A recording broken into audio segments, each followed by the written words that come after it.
જો પહેલી વાત તો એ મારી પર એવું કહે છે કે જાતિવાદ છે, તો જાતિવાદ હોત તો મેં ત્રિશક્ષેલા બનાવ્યા અને અન્ય જ્ઞાતિના છે.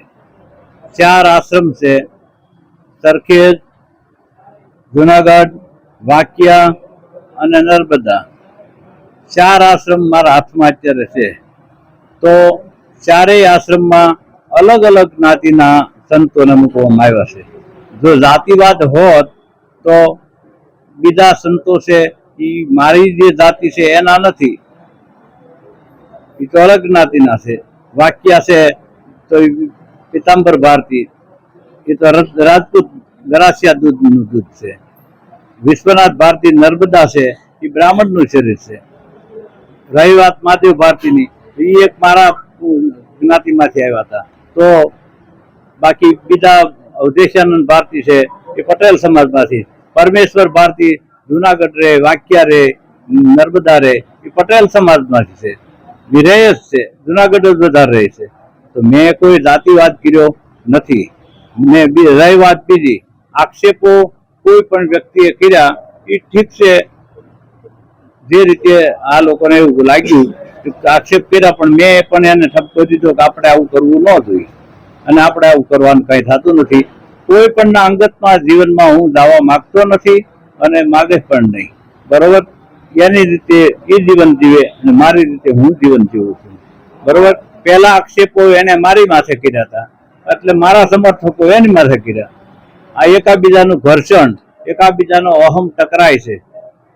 આવું બધું છોડવાની જરૂર છે, મીડિયામાં આપવાની જરૂર નથી. હવે વિવાદ જે હતો એ પૂર્વ આશ્રમનો સંપન્ન સમાપ્ત થઈ ગયો છે.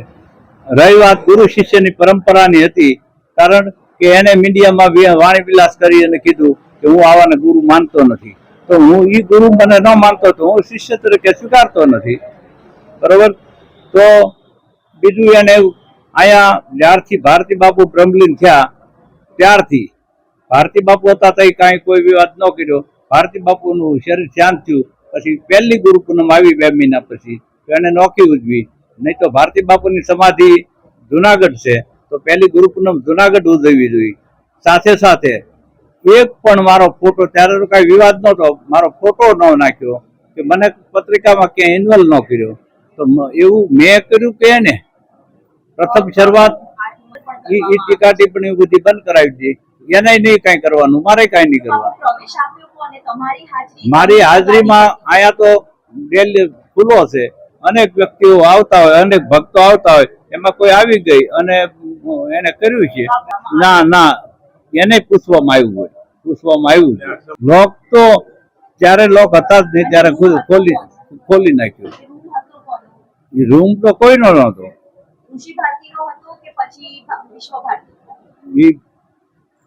એ રૂમ ની અંદર પેલા હું જે અત્યારે છું એ ઋષિ ભારતી રૂમ, એની બાજુનો રૂમ વિશ્વેશ્વરી ભારતી નો.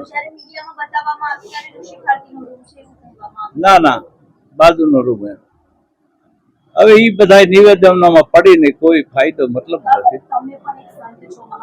અને હું એવો સંદેશો આપવા માંગુ છું, કોઈ ચર્ચા કરવા માટે કોઈને બોલાવવા નથી. કોઈ હવે એને લંડન સંબંધ પૂરા કર્યા, મેં પૂરા કરી દીધા. અપમાન મેં કોઈનું કર્યું નથી. અપમાન કરવાનું શરૂ એને કર્યું હતું. પહેલા ગુરુ તરીકે શિષ્ય જયારે અપમાન કરે ગુરુનું, એ કેટલું યોગ્ય છે? બાપ દીકરો છે, બાપનું અપમાન કરે એ કેટલું યોગ્ય છે? મેનેજર કોઈ રાજકીય માણસ હોય તો એની ઉપર તો એવા ગુના દાખલ થતા જ હોય. તો એનો મતલબ એવો થોડો છે, એક રાજકીય માણસ છે તો એની પર ગુના દાખલ થતા હોય તો એવું મતલબ થોડો છે કે ગુના દાખલ છે એટલે મેનેજર બનો રખાય. ગુના તો મારી માથે પણ દાખલ કર્યા છે.